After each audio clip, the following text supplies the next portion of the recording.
Hello, everyone. I'm Sam Bright, Upwork's Chief Product and Experience Officer.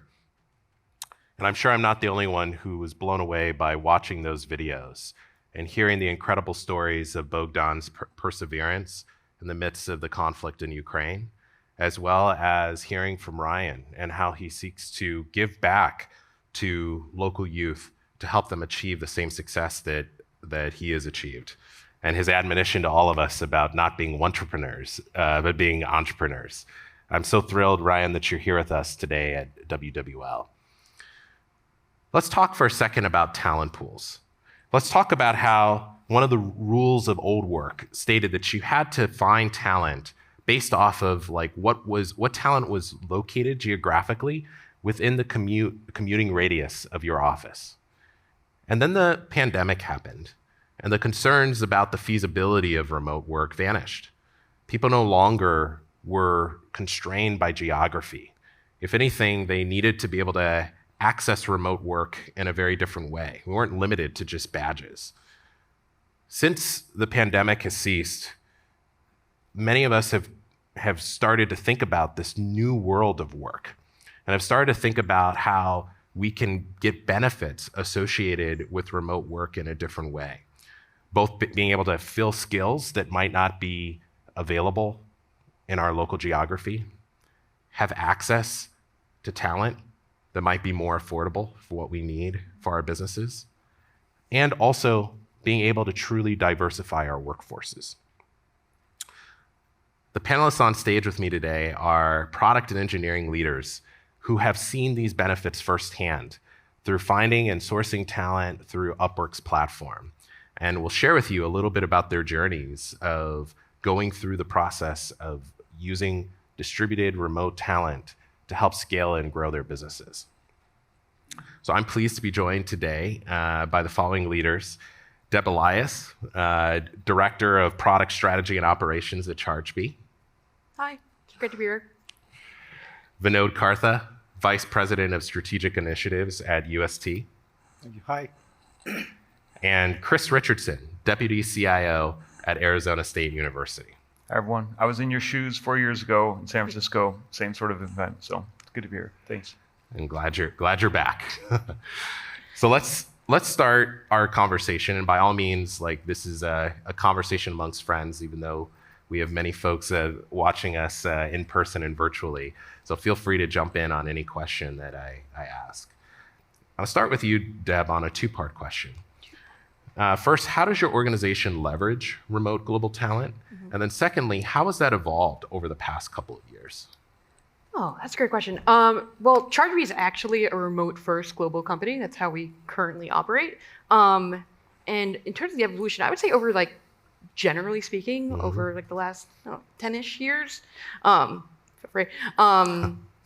think companies have become a lot more comfortable with distributed and remote teams. And I think if they weren't before COVID, they were forced to. Mm-hmm, mm-hmm. And I think that technology has played such a role in allowing non-co-located team members to collaborate that it's really just sort of expedited the entire thing.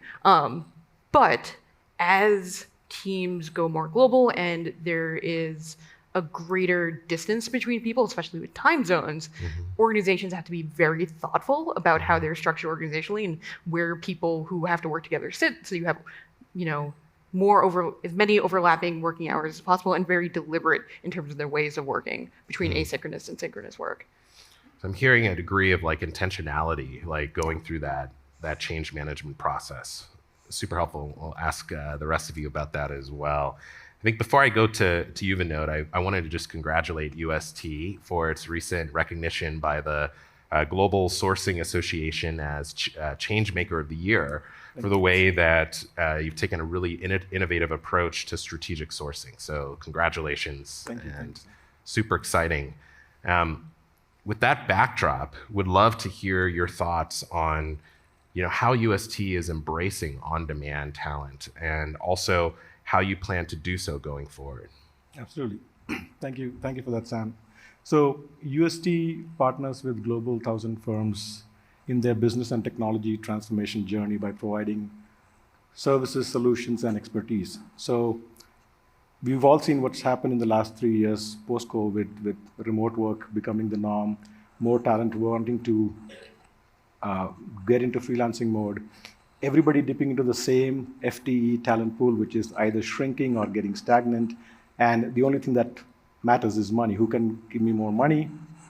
That person will get the talent. So when it came to solving our customers' need, we thought about how do we, like, this is not sustainable. So how do we continue to give the promise to our customers of providing the best expertise, the best talent at the best time, at the best price, but continuing with the same engagement model where they don't have to change much, but they also get that continued level of service which they value us for. And that's where we already had a relationship with Upwork, and that's when we realized that while the traditional talent pool was shrinking, the open talent pool was just expanding and growing explosively. And I think all of you have read enough reports that the next batch of talent that's coming in the next 5 years, they all prefer to be freelancers. So how do we get ahead of the game, and how do we continue to provide that same quality of service to our customers? So that's where we actually expanded our Upwork relationship to be able to provide that to our customers. But internally too, I mean, we are growing 25% year over year. So we have our own internal digital transformation needs, our own internal talent needs. And that's where, again, when a company is growing that fast, every money goes into growth and goes into R&D. So your internal needs always get a second priority, and that's just the nature of the game. So how do I solve for that where I can still continue to enable our internal teams and use automation to make their lives easier, make them more productive? So that's also how we are using Open Talent to help accelerate our internal roadmap as well. That's so exciting. I mean, companies are looking for that talent edge, and having access to pools of talent around the world through Upwork really gives us the little extra edge in the game that's needed. Chris, I'd love to hear your perspective on what are some of the similarities or differences from higher ed in terms of how you've embraced global remote talent. Sure. So it's interesting. At Arizona State University, our business is creating talent. So you'd think we'd have plenty, and we do. People don't understand. Our School of Engineering, Fulton Schools of Engineering, we have 26,000 engineers. We're larger than the entire school of Georgia Tech, entire school of MIT. So there's tons of engineers. The Phoenix Valley is growing, so very different environment. We're the fastest growing county in the nation, and we have been for a while. But for us, it's the flexibility we need. And so you asked about higher education.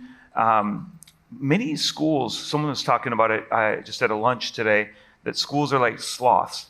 They don't move very fast. And we're fortunate. People don't know this, but we've been ranked #1 in innovation since U.S. News and World Report started ranking universities. So it's 7 years in a row, #1 in innovation. We actually build a lot of our solutions. And so we need quick cycles. We need flexibility. We need to test things.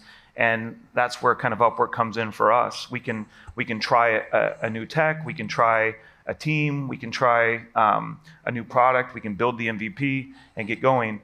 But back to your question about universities, a lot aren't really innovating. They're kind of just doing what they've always done. And so for us, Upwork's just an amazingly flexible platform to allow us to try and innovate and do more.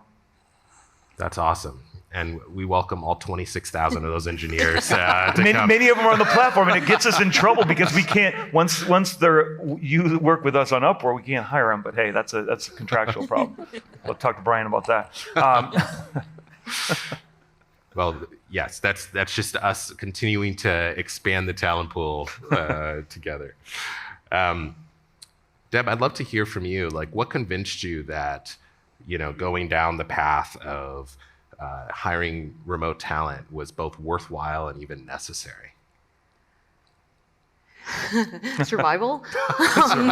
That's a compelling reason. Yeah. So at ChargeBee, we were going through a phase of just complete hypergrowth in 2021, and we just couldn't keep up with it. So especially in a time of hypergrowth, a couple of things happens. You need a ton of work to happen in parallel, not necessarily that will be, a full-time employee, but just these short-term projects to get yourself up and running so you could scale. So we were able to do that. Being able to hire people for a short period of time, get things up and running, it's great to have a global pool to just be able to pull different resources from. And then additionally, like I mentioned, we're actually a global company already. So being able to index for the time zone in which someone already sits is really beneficial. Like if I had a project where the PM was based on the West Coast of the United States, I over-indexed towards someone who would be working with him either in the United States or in Europe. And then if my team, the primary was in India, where we have a very large employee base, we would look either in India or that part of the world in general. I actually hired someone out of Zimbabwe, which was like perfect timing. So it was great. That's awesome. That's awesome to hear. So I want to ask you this question, Vinod, but hey, feel free on the whole panel to chime in. As you're having conversations within your organization about like, hey, let's hire freelancers, was it like immediately everyone's like, yeah, that makes sense, let's just do that? Or were there any concerns that they might have raised? And if so, like, how did you convince them that that was the right path to go down? Yeah, I mean, I think Hayden mentioned in the opening keynote that what are the common concerns that every organization faces, and being with UST for 17 years definitely helped because I had all the relationship with all the team members. But I think we knew that we had to bring all the various teams that have to come together to make this successful, bring them to the table on day one, not when we are ready to launch. So for example, and we had to anticipate what are the concerns that each group had and get a response ready so that they actually feel comfortable that their concerns are being addressed. For example, contracts and legal compliance, they wanted to make sure that, okay, if you are using open talent, how does it impact, how does it resonate? I mean, is it compliant with all the MSA clauses that we have with the customers, right? Because we're saying we're going to deploy them to the customer side. Finance has a question of how does this change the pricing model? Delivery has a question of how do I redesign my work? So how do you bring, and then of course, the information service security team, they have concerns around data security, privacy, etc. So we made sure that they were on the table from day one. And we made sure that we had answers, and we didn't say that we have all the answers. We said some we'll develop along the way. So making them part of the journey was extremely important, and I think because of that, we've been able to really expand it to where we are today. So I'm gonna jump in on that one too. Yeah. Love the story. We did similar of bringing our legal and procurement and security in early, but I'll also add it was important for us. I tried to educate, and Upwork does a great job on this, that it's actually less risky to work with someone that has a risk and compliance arm that actually is out there making sure that the decisions are made for each freelancer are the right ones. Because if you put that in the hands of the employee, they don't know the rules. I didn't know the rules. I mean, I ran global IT at Honeywell, and we had all sorts of contingent labor stuff, and we had to always work with procurement and legal, but you had to repeat the same process every time. It was complex. Whereas when you know and you buy the risk and compliance side, it's built into the platform and they take care of it. So that's the way I sold it, and that resonated. If I put the people that ran that in touch with our legal and compliance teams, and it resonated. I think it was a deal breaker or a deal winner for Upwork. I just piggyback on that. I did the same thing. I got some pushback from our wonderful legal team who was reviewing the contract, and they're like, "Oh, but we have to decide, if they're full time." I was like, "Yeah, but you can't. You're great, but like, you're not an employment lawyer. I'm not an employment lawyer. I'm just the hiring manager." Like, part of the Upwork package is that they make that deliberation on a per employee basis, and they do for you. It's like, send it out to the experts. And also another big way I sold it was like, let me take off your plate. Like, we were in hypergrowth. Not only were we stretched thin in product engineering, we were stretched thin in HR, recruiting, finance, everything. I was like, listen, you don't have to do this.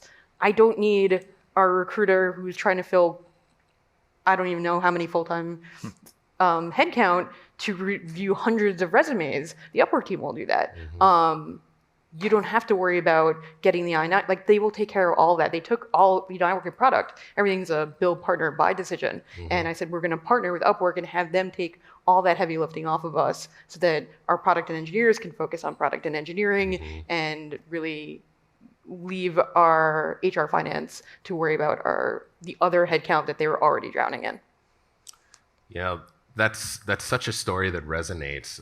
There's a theme that connects across the comments that all three of you made, which is really leveraging the Upwork platform to kind of be able to pull in expertise, either like connect with your legal and compliance team and actually say, hey, there's ways that this is already built into the platform that can enable your team members to be able to focus on building experiences. And I'm sure if any of you have questions, your friendly neighborhood account manager here will be more than happy to help tell you how other customers have been able to see similar benefits.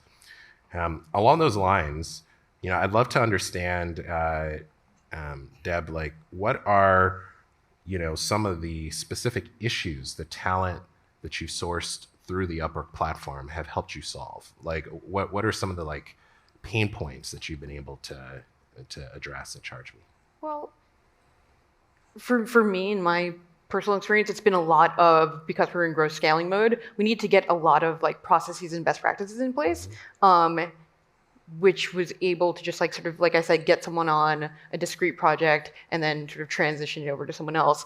I had one particular use case that was really helpful. Like I just had a friend who's a former colleague who I knew was in between jobs. I was like, listen, you've done this 12 times. You could do this in your sleep. Can you come, just help do this at my company as like a contractor or a consultant? She's like, yeah, sure, of course.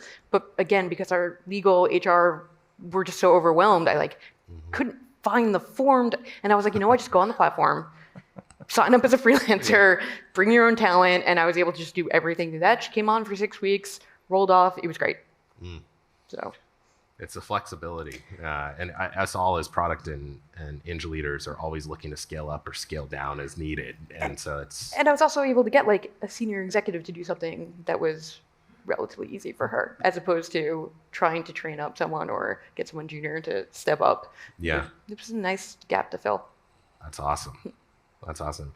Vinod, I'd love to hear from you too. Like how is UST using talent to increase value to your customers? Like what are some of the skill gaps that you're filling? Are there examples of benefits that you've seen similar to Deb's story on the platform? Absolutely.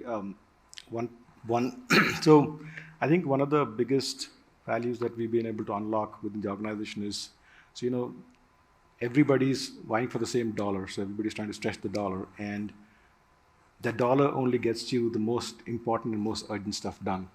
But there's a bunch of important, not urgent stuff that's just burning, and after a certain point, that just becomes important and urgent, but you never get to it because either it's not the biggest problem, is number 3 problem, number 5 problem. So I think one of the biggest values that we've been able to unlock is we took some of these things that, like for example, our HR team. So I'm responsible for our internal talent systems. So our HR team has been complaining about this issue, a very basic issue, employees being able to generate verification letters. So we are 35,000 employees in 25 countries. And last 5 years, we expanded into about eight countries. So now we have about 3,000 employees there. So now the size is enough, but our HR team is manually generating employment verification letter. It's just taxing, it's just error prone. So we got this freelance. So again, this is the important, not urgent bucket. So we got a freelancer in 3 months. Entire 8 countries are enabled now. It's actually happened last month, $1,200. And HR goes like, seriously, so that's kind of what we are seeing internally. And now they're lining up projects, and because they're seeing the value. Because I think if you took the traditional route, it would have cost us at least 10 times that number to hire a consultant and go through the entire process. So that's an internal story. Externally, we had one customer where they had a larger product, and we were making modification one of the areas, and we needed somebody who had expertise in PDF interpretation technology. It's in a specific technology area. I don't have the full details, but we didn't have that talent internally. And then we talked to our chief, the main Java architect in the company, and he said, yeah, he'll get to it, but he couldn't get to it because he has 30 other things he's working on. So we said, why don't we go to the Upwork platform? Into the platform, we got an engineer. I think our internal budget was $5,000 for the internal resource to do it, but $500, and a week later, the entire problem was solved. So, and I think basis that, we are on the 4th phase of the project, and we've been able to unlock new revenue channels with the customer. So I mean, I can just keep going on the examples and the values We that. won't stop you. But no, it's been amazing. No, that's awesome. I mean, those are the stories we hear. For people, as many R&D organizations don't really have spare capacity just laying around, being able to augment through accessing talent on the platform is incredibly helpful. Chris, what are some projects and initiatives that you've seen you've been able to execute through talent on the platform? Well, one that's near and dear to my heart, we have an interesting model. Part of our charter, we're known as an inclusion organization as opposed to what most universities are ranked on, which is exclusion. I hate to say, like they get a bunch of applicants and they don't include them, and so that's how they get rankings because they're exclusive. And we also measure on how we succeed. And to do that, we put the student at the center of the things we do. And so one thing that I saw as an opportunity is, I'm a product guy as well as IT, is our mobile app. We kind of had a crappy app. It was just kind of a place to go get links. You could just go get on a website and do the same thing. So we worked with our group that represents the students, the provost office, and we decided how can we rebuild the experience with the student at the center, ask them what they wanted, put their schedules at the center, news, events, clubs, and just make their lives easy. And so, we started with a core team that was internal hire, got that moving, but we found we were testing things with chatbots. We were testing things. We'd have people leave. We had a lot of students, and those would transition. And so when Upwork came in, we could start to either fill gaps. And one thing you talked about, the financial side of the business case, something that I didn't intentionally do to start, but I thought really helped. People, when your employees are trying to make decisions to use Upwork, they don't necessarily think they have the budget. But for us, we have 700 IT employees just in our central IT, and 15% of them are unfilled at all times. So I just said, great, use Upwork at any time because we have that budget available that's not being spent, that's budgeted, and you can use short cycle. If you bring someone on for 3 months and it doesn't work out because you get your FTE, great. Boom, let's go. So this is kind of how we started to augment the app. We built that in for new tech with AI on the chatbot side, and we've really just recreated the experience, and that thing has taken a life of its own. I'll answer one other question that I don't know if you're going to ask, but what's interesting is, like, I represent IT, but I was talking to our account rep 2 days ago for lunch, and our marketing department has started getting on Upwork. They're using it for branding, and they're like, "Oh, you guys can't represent the brand, but you guys have great talent." And when we were prepping for this, the people doing all the photography, like it's amazing what is in the Upwork network. And so that's the other side. It's just the breadth of what's available. You put your people out there; they know what they need better than I do, and they can create stuff that didn't think was possible. Well, that's awesome. That wasn't a question I was going to ask. It's a good one. And I think at Upwork we eat our own dog food. Like, we have many different functions where we have independent talent who are working on working at Upwork, helping make the company and the platform better. And so it's a continuous incentive for us in terms of making the experience work for everyone, because it's how we run as well. And it's something that gives us confidence that, like, it isn't just in R&D, it's in multiple functions where we're able to support. I'm gonna ask a few more questions, or the panel suggest Create a few own. questions, and then I'll probably open it up to the audience, both in person and virtual. So give you some time to formulate any questions that you have, and we'll probably throw the charge box around to see what's on your mind. Deb, I think one of the questions that comes up periodically as we're talking to customers or prospective customers is like, well, how do you build a culture? And maybe this is one for the full panel. Like, how do you help your distributed teams work together effectively and build sort of the right operating mechanisms and other things? What have you seen? I touched upon this before. I think technology has really helped with this a lot. When you're working with distributed teams, you sort of have to have a culture that leans into that, and using tools for asynchronous work.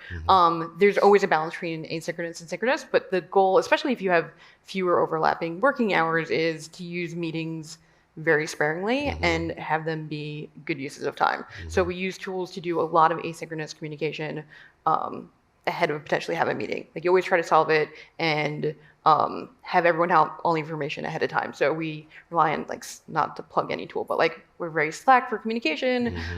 Documentation is really important, and documentation and having people know where to find things, either like on Confluence or Notion. I gotta say, Google Docs, keeping versions of documents is like, I remember my beginning of my career, which is like people emailing version 1.32 on Saturday night B, but now they keep version controls, and the goal is to ask everything in comments, in questions asynchronously, and then have the meeting to have the discussion that needs to be has to happen, not the very simple questions that can be answered like in a comment, like, oh, what does this acronym mean, or whatever, and get all on the same page. And then that meeting, sometimes people get time back, which everyone loves. And I always say that, I always say that my goal is to never have a meeting that someone said could have been an email. And I just think that building that into the culture, and someone on the earlier panel said it too, when you rely on documentation and asynchronous communication, it forces clarity of thought, which is really helpful too. Because there's such a tendency to be like, oh, we'll just talk about it during the meeting, I'll explain it then. Like, no, you got to write it down, and you have to be very clear and have everyone understand your ideas up front. Yeah, I agree. It totally levels the playing field in a different way too, because it's not just about like which hallway conversation you're a part of. Yeah, everyone has access to that document. Exactly. You just go ahead and read it, ask your question. Take a look. Yeah, Chris. I can't add more than that in terms of once it's working. But I do think it's interesting. People, some of our team that was trying to use Upwork misunderstood, and Upwork does an amazing job of preparing them to use Upwork. And where I'm really going with this is when you're operating the way Deb was just saying, like, there must have been good planning. But Upwork isn't a panacea to just throw the talent out there and the job's going to get done. You have to still plan what they're going to do. You have to include them in the team. You have to be thinking about how to make it translatable. And I think that's one thing that made my life easier, is that Upwork taught the teams before they went out and tried to source talent how to do that planning step. And I think that's really important, because if you don't do that up front, we see that in our day-to-day work. If you haven't planned well, it just doesn't happen. So, if I can just jump in, I think when COVID happened, we went remote overnight. So for us, the cultural integration between remote and in-office, that wasn't much of a problem, as much it was about the work redesign. So we're used to having the same team, distributed teams across multiple countries, but everybody's available for the same duration of the project. Versus now you have some folks coming in for a week, or 2 weeks, or 3 months, and they're not interacting with everyone. So how do you integrate them into the culture? So we actually established a Open Talent Center of Excellence, because again, like the objections question that you asked me earlier, like that, those objections will remain for a long time. They're not going to change overnight just because we've had that handshake. Because as the program evolves, as new use cases emerge, we need to continue to handhold them, continue to engage them. So our Open Talent Center of Excellence works with all of the stakeholders as well as the hiring managers to, one, learn themselves how to integrate when the new use case comes in, but also work with the teams to say, okay, you know what, how do you engage with them? And treat them as an extension of your team. Don't treat them as a second-class citizen, or they're a freelancer. They are as vested in your interest, in your project success as you are. So I think that was the issue that we were facing. So that's why we set up this independent team to navigate the change. I think on my teams, most people don't even know who's a freelancer. Like, they're on Slack, they're on email, they're in the meetings, and they're just another member of the team that they've never met. Your crew doesn't come with an Upwork tattoo? That's a product idea. No, no, that's great to have that cohesion across the teams. I think is so critical. Vinod, I'll end with you before we open it up to the audience. And I think you started to answer this in the prior question. Would love to hear other thoughts. How can organizations empower their leaders to adopt new and innovative ways of accessing talent? I think take the plunge. I mean, because I don't think there is going to be another reality check than what we're going through right now, where talent have choices. Talent has made it abundantly clear they want the flexibility to work. I think Hayden's presentation was spot on. People want their corner office in the comfort of their home, or the vacation spot, or they want to be a nomad. Whatever it is, that's where your next best talent is available. So you have to, if you don't align, trying to do more of the same is not going to get you a different result. So take the plunge. What we advise our customers, what I advise our hiring managers is start with the lowest hanging fruit, start with the smallest project, start with one freelancer, get used to it, and then so you don't have to go big on day one. And that's our message to our team. So and that's what I would advise you guys as well, to take the plunge, because rather than wait for 3 months to get a talent to onboard and probably they won't show up because somebody else gave them a bigger offer, you might as well get somebody, because our promise is I can get you talent in 48 hours. That's how quickly we are able to make talent productive via Upwork. So when I say they need someone, today is Wednesday, they can start on Friday. Compare that with waiting for 1 month without any guarantee of whether the person will show up or not. And I think the biggest value prop that I tell is the total cost of ownership that we've seen with freelancers is unbelievable. I mean, it's anywhere from 1/3 to 1/5 of the cost. Why? Because if they quote you 50 hours to do the work, that's 50 hours of productive work. If I'm hiring a full-time employee to do that job, 40% of the time is in meetings, right? Another 20% is coffee breaks and lunch breaks, etc. I mean, that's important. But the thing is, when you have critical projects, when you have limited budget, and you are competing in the same space, you got it. Go-to-market is important, and predictability is important. So I don't think there's any risk. And personally, we've had zero failures in our use of open talent. But to that point, and he's not joking. I mean, for us, it's not quite 2 days. It's usually around 3, but still, it's amazing turnaround. But you don't have to think, it doesn't have to be a 50-hour a work week job either. You can micro-transact to what you need. And if it's on someone's plate and that they don't, let's say it's in their job description, but they don't like it, someone on the Upwork platform probably will like doing that. And so you can parse out an individual skill, an individual piece of work, and you can get them in 3 or 4 days, and it's done. And boom, you move on. So it's pretty amazing. Yeah, my favorite freelancer, she works for me 10 hours a week. What she does is, while we were growing very, very quickly, we kept having all these new employees who needed to get onboarded and offboarded to various tools, like, here's your Confluence login. And our engineering directors were doing this. And the engineering directors were complaining very reasonably that they were being interrupted from doing actual engineering work or mentoring their teams, just doing this sort of ad hoc work all the time. So I hired this woman. She works 10 hours a week. She comes in every morning, or now every Monday, because she also helps streamline the process. All new hires get brought on. Everyone who's departing gets their permissions revoked, and it's great. And it made everything better within product engineering, because there's this bucket of work that no one wanted to do, which frankly they shouldn't be doing. Like, it's not an engineering director's job to give someone login credentials. So it was great. Sam, if I can just add one more example, I think this is my all-time favorite. So we have this internal system wherein somebody, when a client needs resources, you create a demand, and then the recruiters or the internal team will go and fulfill the demand. So we wanted to give a predictability. So the moment you create a demand, how soon will I fulfill it? And it's basically looking at historical data and being able to predict it. So I asked my engineering team, they said we need a data scientist to create an algorithm, and then we need an API developer to integrate it. I didn't have the budget, I didn't have the time. We posted the job on Upwork. A person in 2 days and $150. And by the way, I was thinking about India because to contain the cost. This is a developer in Seattle. 2 days, $150. He had the algorithm written. Why? Because this has been solved in other industries. What I thought was very unique to my industry, it's been solved 1,000 times by somebody else. And he said, you just need a data classification algorithm. I said, okay, yeah, whatever it is. But he actually solved it. But that's and I think that's what we are all missing out in not being able to tap into the talent. It's not just the expertise, they've solved this 1,000 times. So the quality, the assurance, and they will even give you more advices. I mean, things that you haven't thought about, they'll even give you a tip or two. So, I mean, so many great examples here. A freelancer on the virtual talent bench that is solving specific skill sets that free up your engineering directors to do other things.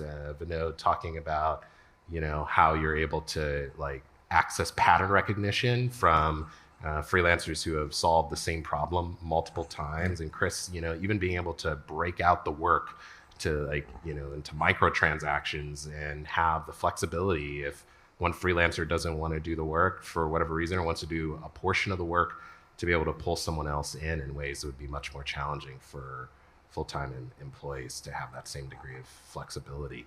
I could go through these stories for days, but I do want to turn it over to the audience and see if there are any questions that we can ask. The lights are a little blinding for me, so let's raise your hands. I think I see one. I have a question for Vinod. You mentioned something about the Open Talent Center for Excellence. I really like that concept. Could you kind of walk through that with a clear example? Because I'm seeing something that I resonate with there, what you've shared there. Sure. So if I look at the demand side where I need to onboard a new hiring manager onto leveraging open talent, it's not just about educating them on what open talent is, what's the promise of open talent, but what are the next 5 things they need to do? How do they need to redesign their work? And for that, we need to understand, for example, what kind of engagement model they have with the customer.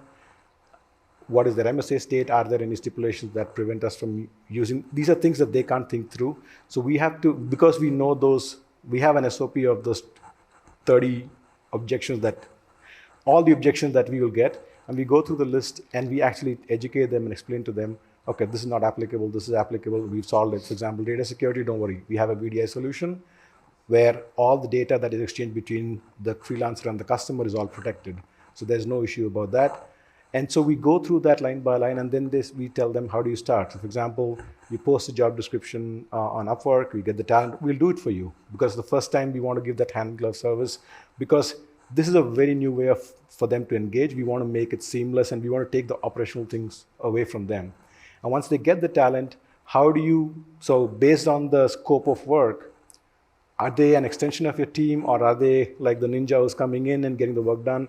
So in each of the scenarios, how do you engage with them? And then there's the operational stuff. How do you manage the invoicing, timesheet, and all of that? So we have to walk them through the process and make sure it's aligned to how their environment and how their customer environment is. Because if you remember, I said at the beginning, our promise is we don't want to disrupt the customer engagement model, because the moment we ask the customer and the account teams to do 5 things more, it's a non-starter. So our goal is to make it really a customized and tailored solution for every hiring manager.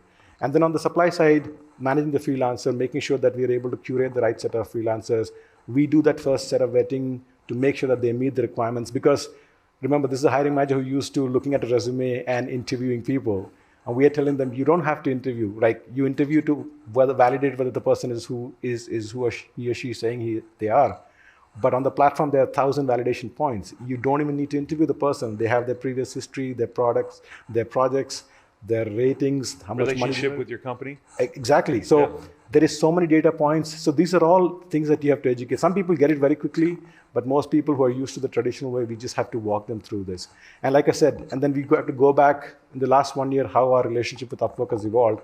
We need to consistently go back to the legal team and revalidate, okay, here are some things. For example, we are upgrading to the compliance agreement next week. So we have to educate them again what this means, what additional benefits we get. So it's a multi-year process until we get to a minimum scale. Just a follow-up to that. How many people are involved directly in the Open Talent Center from in-house within your organization? So in-house is right now two people, but we have a consulting firm, Open Assembly, who's helping us set that up and run that. So, and Upwork is an honorary member of that Center of Excellence, because we work through them to get the open talent. We did it a little different, but kind of to the same effect. Upwork literally came out and visited us, and we had like a training day. We just figured who's our chapter leads, our people managers. Let's get as many of they can, and just kind of walk through We had people that used the platform speak on their experience, and then they did trainings. And basically, at the end of the day, we had, I think, 40 people trained on the Upwork platform, and that just helped people understand how to use it, the value prop, and it kind of created our own center of excellence, but we didn't really call it that. It just was kind of organic. That's awesome. See one more? Do you want to try and catch?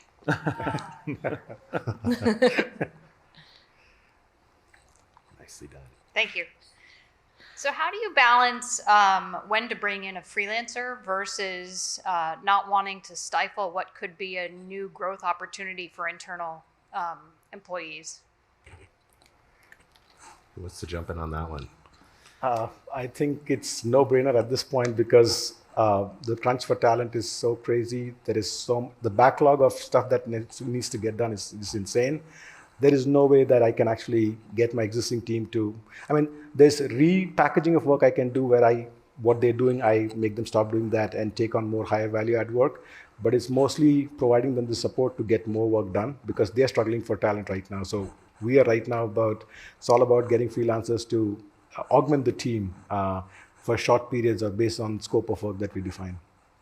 But there's an important mindset element to answer that question. It's like a lot of your people will think getting a freelancer kind of weirdly reflects bad on them, that they can't get an FTE or something like that, or that if they don't have a person reporting them, it poorly reflects. So you kind of have to shift people.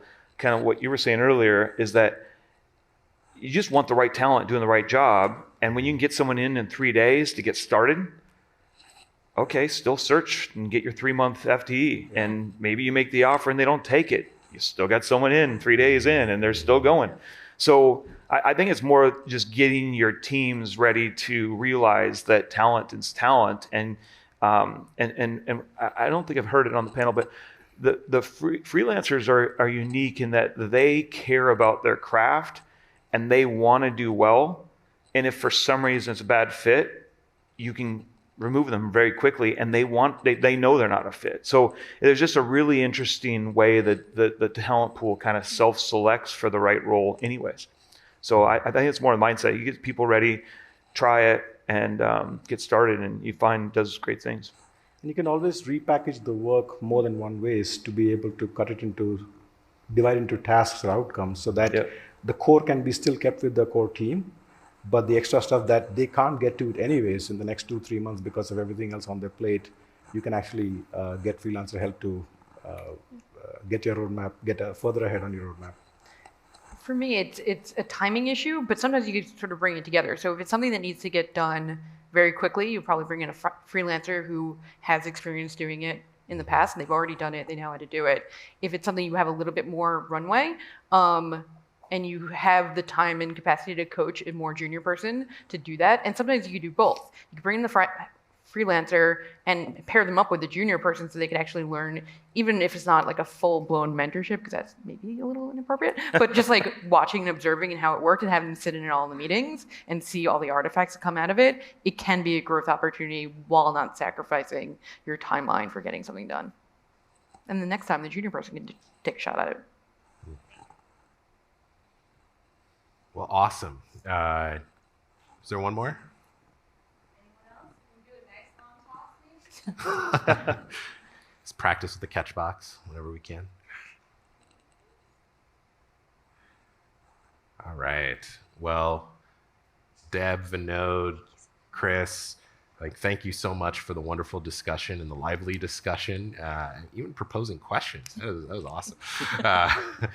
But seriously, hearing all the stories and the examples of how you've been going through this journey and leveraging talent on the platform has been phenomenal. And I found it thought-provoking. I know all of you in the audience did as well.